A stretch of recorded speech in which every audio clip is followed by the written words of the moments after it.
Et salut à tous, bienvenue sur l'Initial Location. Si vous cherchez un véhicule à louer ou si vous voulez démarrer dans la location de voiture, vous êtes sur la bonne chaîne. Aujourd'hui, on va parler de deux petits points. Alors, on va parler de la société Hertz et Tesla et de la société Stellantis. Alors, pourquoi je vous parle de Hertz et Tesla? C'est qu'en fait, Getaround veut aussi tendre vers le full voiture électrique. Donc, que toutes les flottes des véhicules toutes les flottes des loueurs soient en 100% électrique d'ici je ne sais plus quelle date. Bon, bref. Et qu'est-ce qui s'est passé en fait aux États-Unis avec la société bien connue Hertz? C'est qu'ils ont fait une grosse commande en fait de Tesla, je ne sais plus combien c'était le nombre. Et qu'en fait, comme vous le savez, ou si vous ne le savez pas, c'est que les prix de Tesla peuvent parfois changer. Et là, à ce moment-là, ils avaient un prix très élevé au moment de la commande. Et puis ensuite, ça a diminué, mais je crois du jour au lendemain, du coup. Mais littéralement, je sais pas c'était quel pourcentage, mais c'était peut-être 3 000 à 4 000 euros. Si vous le savez, mettez-moi en commentaire. Bon, bref, si le gars il achète, je sais pas, 1000, 10 000 ou 100 000 voitures, ben évidemment, fois 1000, 2, 3 ou 4 000 euros, dollars en l'occurrence, ça fait une grosse différence. Et pour rien arranger dans tout ça, peut-être qu'ils étaient un peu trop précurseurs. Ça n'a pas si bien marché que ça en fait. Je ne sais pas exactement si c'est dû au réseau, au désir aussi des personnes, parce on ne sait jamais si un produit va marcher ou pas. Bref, ils ont décidé d'arrêter ça et de revendre les Tesla. Mais étant donné que le prix avait diminué et qu'il y avait encore plus de voitures du coup d'occasion à vendre sur le marché, ben ça a fait que diminuer la valeur de Tesla sur le marché.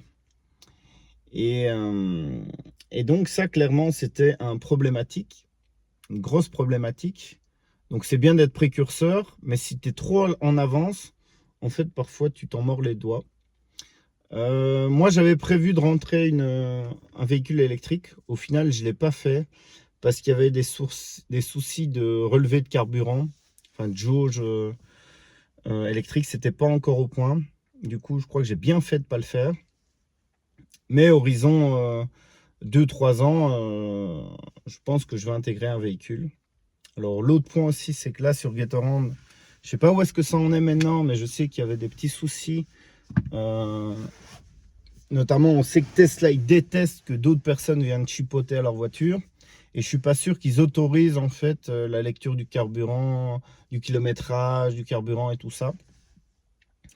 Donc voilà, gros point d'interrogation pour ça, pour le futur de l'initial location. Mais c'était un fait important à souligner. L'autre point, on va parler de Stellantis. Et donc c'est Jeep. Bon, ici on a un peu moins en Europe, mais Chrysler, euh, Dodge Ram, Maserati aussi, j'étais étonné. Fiat, Alfa Romeo, ça c'est un petit peu plus connu. Mais aussi Citroën, du coup, Peugeot. Là, je suis dans une Citroën. Et le souci avec ça, parce qu'on peut clairement parler de souci, malgré qu'en fait, si je dois être totalement transparent, moi, j'ai pas eu de souci avec ces véhicules-là jusqu'à présent. Je touche du bois, il n'y a pas de bois dans la voiture, donc je touche du plastique. Le 1,2 litre PureTech, la courroie, la fiabilité du moteur et tout ça, parce qu'on vend aussi souvent la voiture plus chère. Pourquoi? Parce qu'elle est mieux équipée, plus fiable, plus performante. Même si au bout, ça a quand même une limite, on ne peut pas augmenter les prix comme ça. À un moment donné, on est arrivé à un seuil de performance, d'équipement et tout ça, et qui est amplement suffisant pour tout le monde. Bon, bref, c'est que les voitures se revendent très mal sur le marché secondaire et qu'en gros, elles n'ont pas une très bonne réputation due au manque de fiabilité. Et aussi, l'autre point, c'est qu'en fait, maintenant, les particuliers, je ferai une autre vidéo là-dessus qui parlera du meilleur vendeur pour les particuliers, pas pour les sociétés, hein. C'est Dacia. Hein. Dacia en 2024 ou 2023, je ne sais plus exactement, mais ils ont pulvérisé tout le monde. Hein. Et là aussi, où les voitures les moins chères étaient à un prix assez bas, je crois que de 2019 à 2024, La voiture la moins chère, elle a pris 35 ou 40% de plus. Hein. Et donc là, Dacia vient très bien se positionner sur le marché. Et au final, on sait, voilà, c'est une voiture low cost. On sait pourquoi on l'achète, quoi. Quand on voit des voitures d'entrée de gamme dans le groupe Stellantis, que ce soit la Fiat 500 ou la Citroën et tout ça, ouais, on va dire que c'est un peu mieux fini, ça a des looks un peu plus sympas. Mais est-ce que ça vaut... on avoisine les 17 000, 18 000, 19 000 euros par rapport à une Dacia Sandero en de gamme, on va dire.